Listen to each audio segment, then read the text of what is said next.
tema que eu vou tentar abordar aqui com os senhores, de certa forma, recentemente sofreu até uma definição por parte do Supremo Tribunal Federal, e o corte que eu faço está relacionado principalmente com a importação de veículos para uso próprio por pessoa física. E realmente nós temos uma situação pendente aí, eu arrisco dizer, envolvendo milhares de situações de contribuintes e que, de certo modo, tiveram um estímulo por conta da orientação que a jurisprudência estava sinalizando, inclusive com o repetitivo do Superior Tribunal de Justiça e jurisprudência de ambas as turmas do Supremo Tribunal Federal. O IPI, ele, embora seja um tributo que já esteja com esse formato há mais de 50 anos, na reforma de 65 ele já tomou esse formato, e essa discussão que é feita agora, ela não envolve nenhuma inovação legislativa infraconstitucional, ou seja, está exatamente envolvendo a discussão sobre fato gerador e contribuinte do imposto. Ou seja, elementos que já estavam disciplinados no Código Tributário, também desde a década de 60. E a Constituição de 88 praticamente inseriu no seu texto aquilo que já estava no Código. Né? Mas isso não é de todo assim, uma novidade, ou seja, é possível a mudança de interpretação. Né? Isso é algo que temos de lidar. A tentativa de se adotar um sistema de precedentes no Brasil, eu acho que isso, de certa forma, é uma novidade, né? Ou seja, tem por finalidade dar uma racionalidade a isso.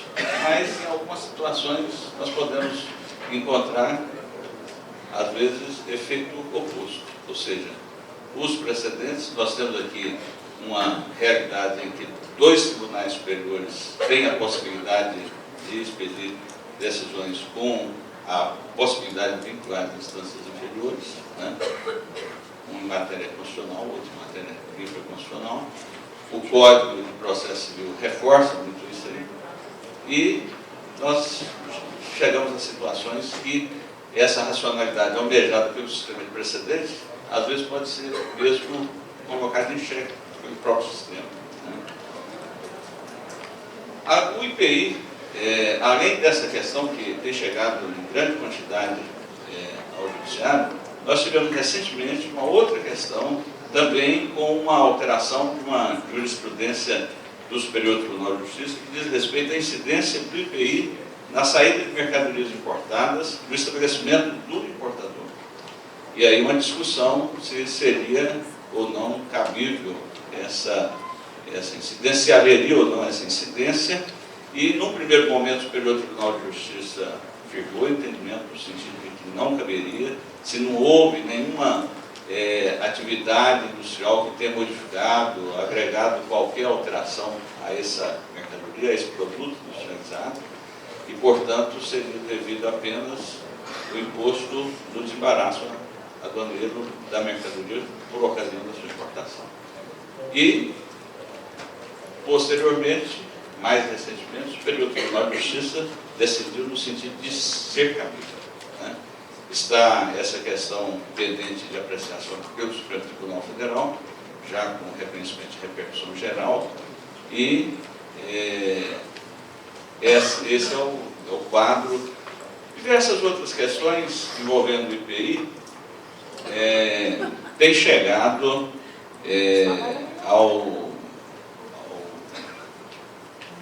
Tribunal da Primeira Região.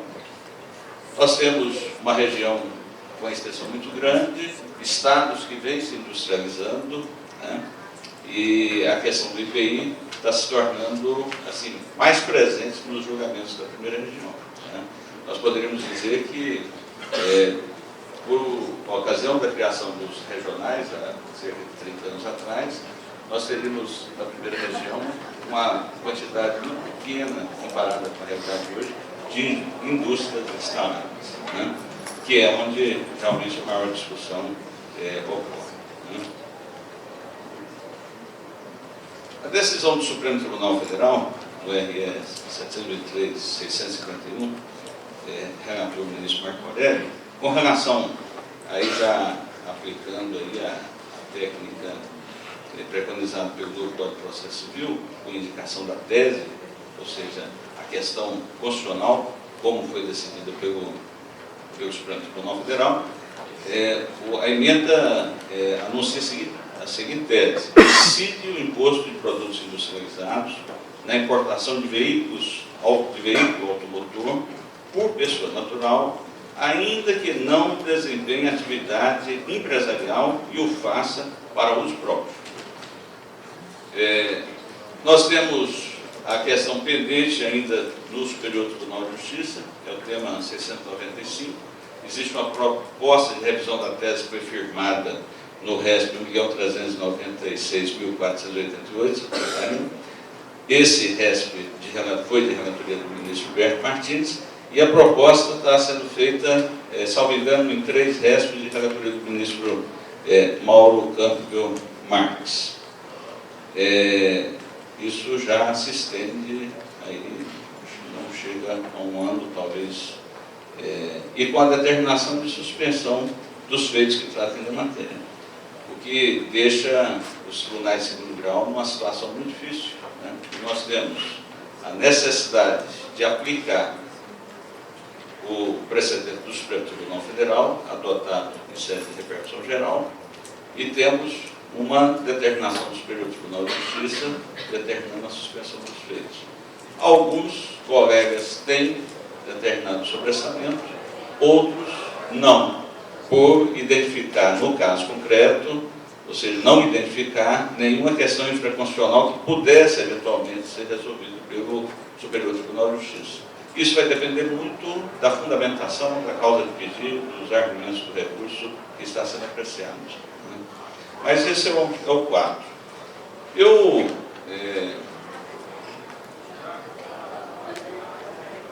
lendo aqui a biografia do Getúlio, do Vira Neto,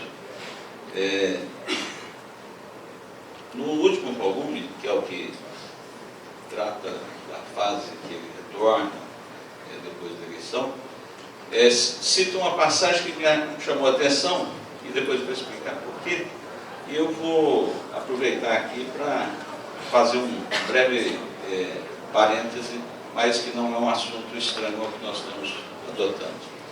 Em algum dia do mês de junho de 1953, um senador de nome Alencastro Guimarães, do PTB do Distrito Federal, embora ele fosse gaúcho, e aí o que é estranho, porque ele era próximo ao presidente Getúlio, ele assume a tribuna do Senado para fazer uma espécie de denúncia e pedir providências à presidência, à mesa diretora do Senado, que estava relacionada à importação de 4 veículos da marca Rolls-Royce pela presidência da República. E, segundo ele soube, livres de direitos e taxas, né? Que era a expressão utilizada na época, e alguns autores ainda até hoje se referem ao imposto de importação como direitos alfandegários, né? Nós utilizamos na nossa legislação os direitos antidumping, né? Só que a presidência da República parece que tinha encomendado apenas 2, com especificações que seriam adequadas, inclusive, à presidência da República. Reforço, estribo, etc. Um desses carros é esse que até hoje é utilizado pela presidência da República, que é o aberto, conversível. E ele não só manifestou uma discordância com a compra, porque achava que não era compatível com a realidade econômica do país, mas como também o fato de que não só 2, mas 4 teriam sido liberados pela alfândega com essa não cobrança de tributos. Houve uma pesquisa e que, de certa forma, foi até utilizada pelo autor, que chegou à conclusão que, na verdade, Esse carro, inclusive, acabou chamando a atenção porque ele foi utilizado na festa, no festejo de 1º de maio de 53, um mês antes, mais ou menos, desse pronunciamento do senador, né? E a pesquisa acabou chegando à conclusão que esses carros haviam sido importados, não pela presidência da República, pela União, mas pelo próprio presidente, e depois, passado esse episódio, a filha do presidente teria revelado que teriam sido a ele presenteados, né? E isso encabeçado pelo então presidente da Confederação Nacional das Indústrias, e que tinham sido, inclusive, importados por ele. O que eu gostaria de mostrar, de trazer aqui, eu achei interessante, é a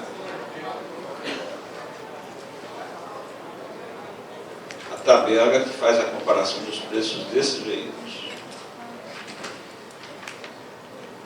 Os dois veículos, o aberto, ele foi um pouco mais caro, custou 22.258 cruzeiros e 99 centavos na época. O fechado, 17.292.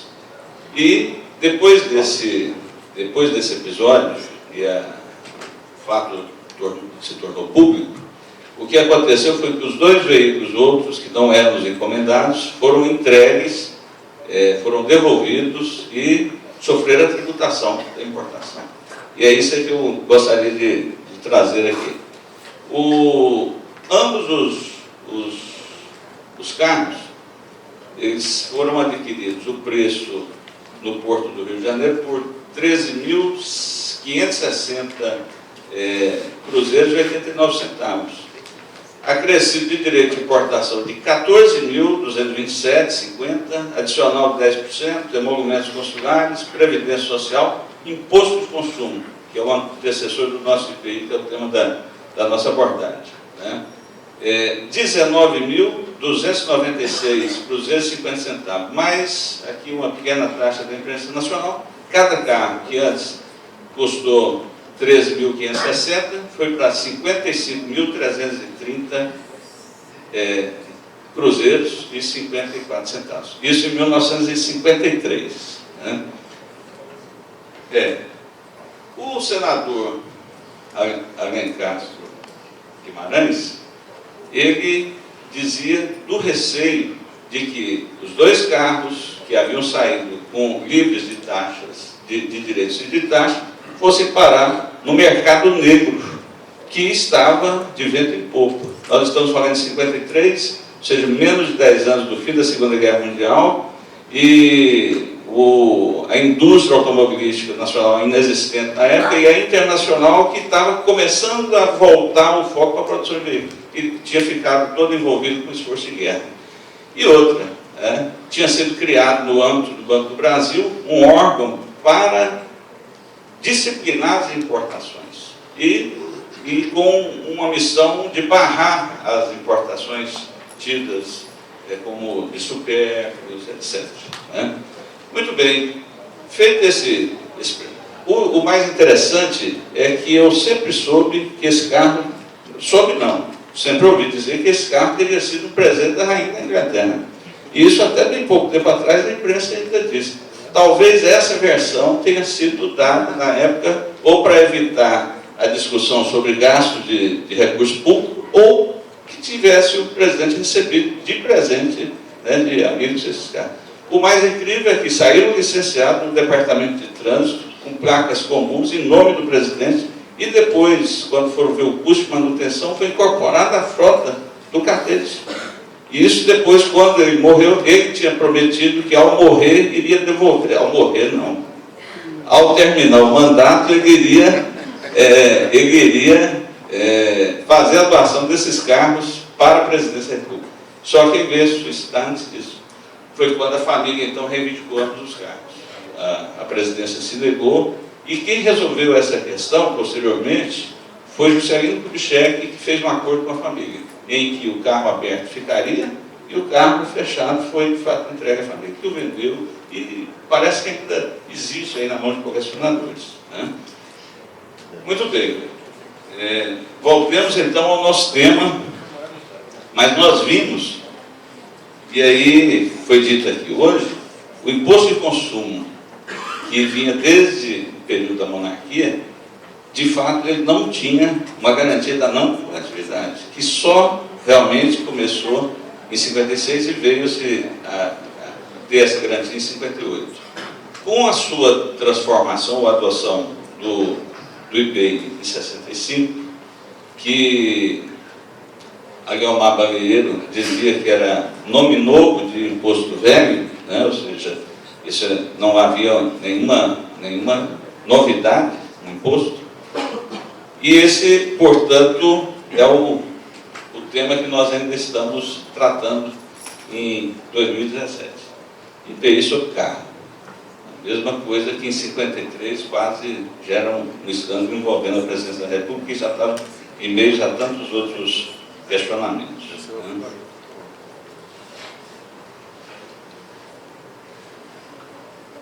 Desde 88, com relação ao IPI, a única inovação que nós tivemos em nível constitucional foi o acréscimo do parágrafo do inciso 4º ao parágrafo 3º do artigo 153, de emenda 42 de 2003, né? E que trata exatamente de garantir a redução do impacto da aquisição de bens de capital, e aí usa uma expressão, pelo contribuinte do tributo. Claro, né? Pelo contribuinte do tributo. Com relação ao ICMS, a emenda 33 tinha falado do contribuinte habitual. E essa vai ser uma discussão que depois vem a repercutir nos argumentos pela não incidência do IPI na aquisição de veículo para uso próprio, por pessoa física, por pessoa natural. A questão toda, apesar do precedente se referir expressamente a veículo automotor, alguém tem alguma dúvida que o Supremo vai decidir diferente no caso de avião, no caso de motocicleta, no caso de geladeira ou qualquer outra coisa? Né? Então, no precedente, se formos tentar extrair a ratio precedente, que é o que interessa, ou seja, são os fundamentos que no sistema de precedente nos interessam, nós podemos substituir a expressão veículo automotor por produto industrializado. Por produto industrializado, qualquer que seja. Né? Essa é a questão.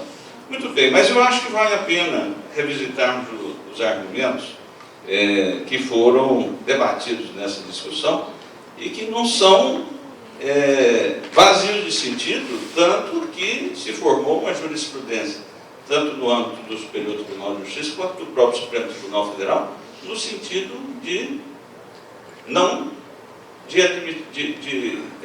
que não incidiria imposto nessas hipóteses. Né? O IPI, a importação.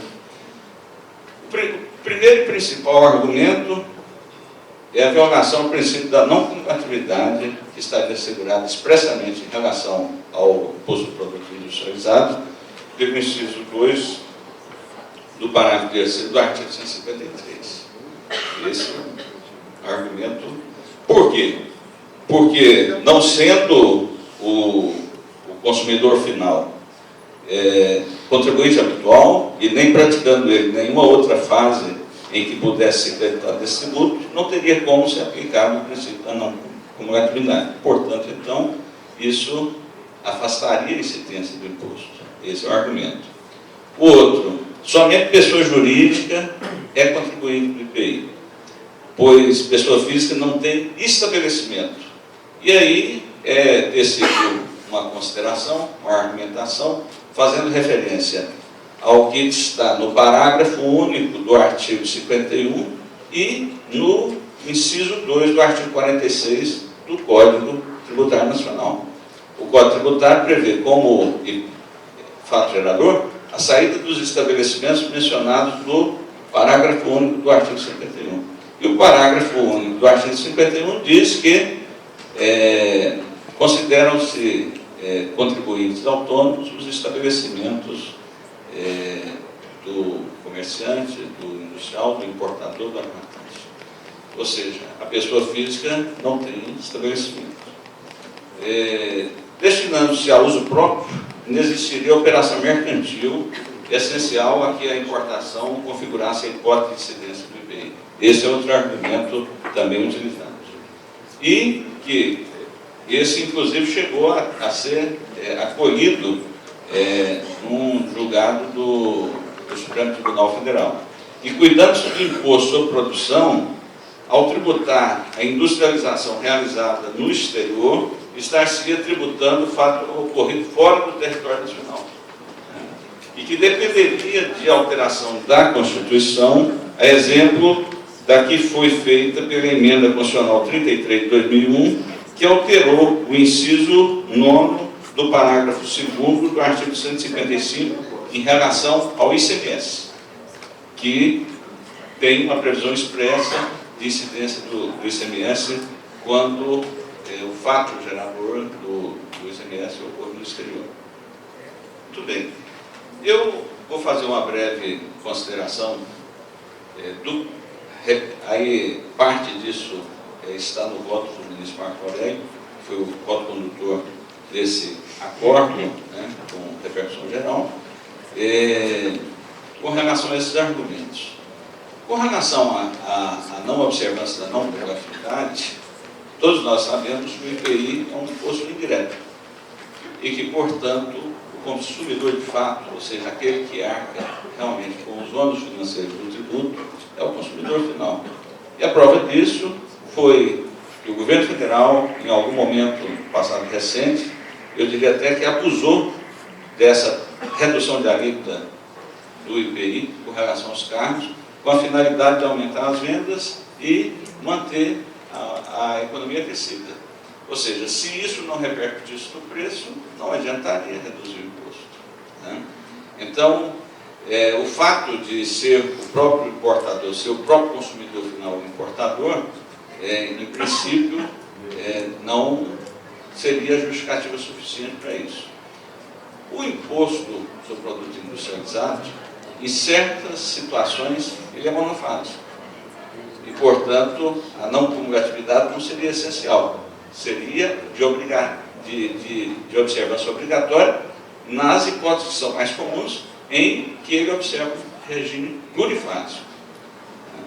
Nós temos, inclusive, regimes especiais previstos na legislação de recolhimento numa única hipótese, em um único momento. E não há, portanto, nem para o industrial, nesse caso, a possibilidade, né, do creditamento nas etapas posteriores. No próprio, essa alteração que foi com a inclusão do inciso 4º do artigo 3º, ali nós temos uma alternativa para situações em que não é cabível ou não é aplicável a não cumulatividade, que é uma previsão de redução do impacto na hipótese de aquisição de bens de capital. Então, a própria, embora as discussões hoje aqui, acho que abram aí uma janela para a discussão sobre isso, o debate sobre isso, né?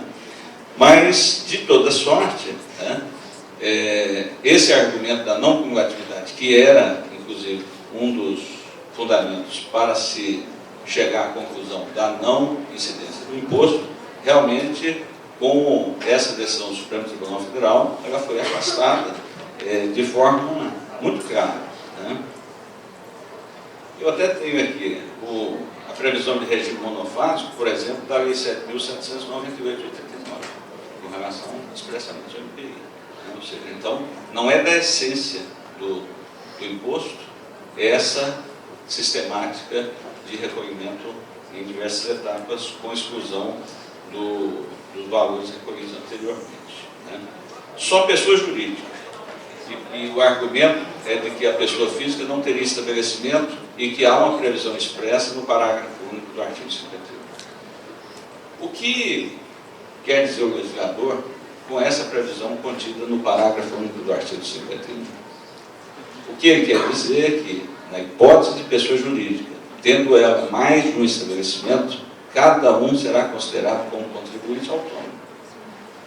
E não que seja da essência da exigência legal para ser contribuinte do imposto que tem estabelecimento. Embora realmente fique uma situação, quando o artigo 46 se remete, faz a referência ao parágrafo único, a saída do importador, que é inclusive uma das discussões com relação a esse outro tema que está em discussão e com repercussão geral e que teve a mudança de jurisprudência do Superior Tribunal de Justiça, exatamente entendendo que isso seria suficiente para a equiparação industrial, e não é, claro que não é, tem que ter lei específica, o próprio Código Tributário diz isso, ou seja, não é a previsão de... O que está dizendo ali é que o estabelecimento é considerado um contribuinte autônomo para fins do imposto, né? E não que ele automaticamente, ou seja, o estabelecimento do comerciante já automaticamente, por essa previsão, já esteja equiparado ao industrial para fins de tributação. Mas esse é um outro tema que refoge o que a gente está abordando aqui, né?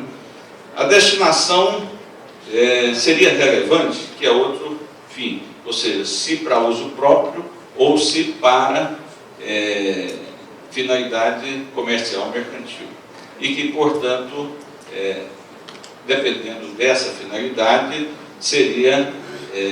incidiria ou não. Mas nesse caso aí, não seria apenas em relação às pessoas físicas, seria também as pessoas jurídicas, né? Mas, efetivamente, nós temos aí a hipótese, né, de incidência do IPI, do Imposto de Importação e do ICMS, ou desembaraço aduaneiro, ou seja, a importação, e isso, em princípio, não violaria, né, nenhuma previsão constitucional, né? A destinação, portanto, no entendimento do Supremo Tribunal Federal, é irrelevante, ou seja para uso próprio, seja para fins comerciais, haveria. Sendo para fins comerciais, o contribuinte vai ter o quê? Vai ter o direito de se creditar desse imposto recolhido do desembaraço aduaneiro na etapa seguinte. Só isso. Mas o consumidor final vai arcar com o ônus financeiro de todo esse imposto.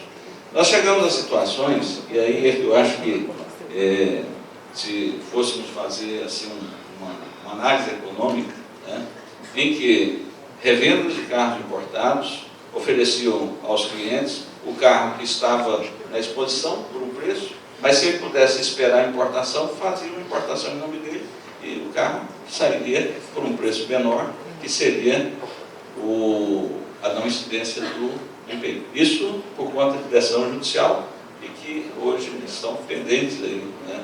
Essa é uma situação muito complexa. Isso concluindo, com relação ao paralelo com o ICMS, efetivamente o ICMS, a hipótese de incidência está diretamente relacionada à operação de circulação e de prestação de serviço. Enquanto que a hipótese de incidência do IPI não está. Ele faz referência a uma operação que envolve produto industrializado, né?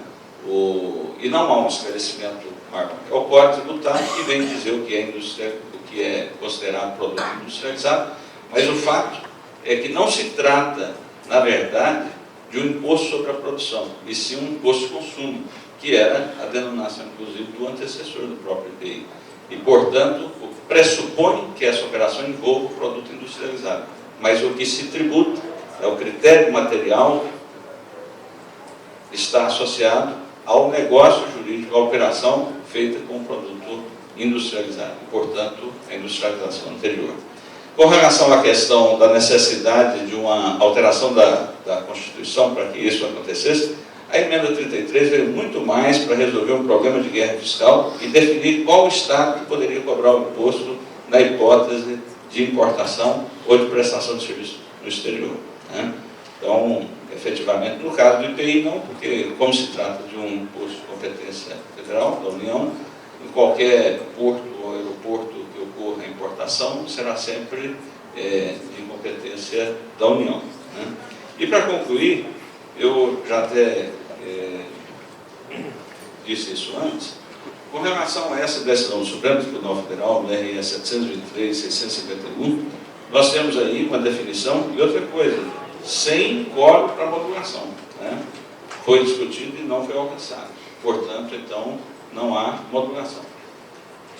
Isso significa que todas as situações que ficaram, nós vamos ter discussões, inclusive, que envolvem ação decisória. Aí, certamente, nós temos aí o fato de que havia, sobre o tema, havia jurisprudência do próprio Supremo Tribunal Federal.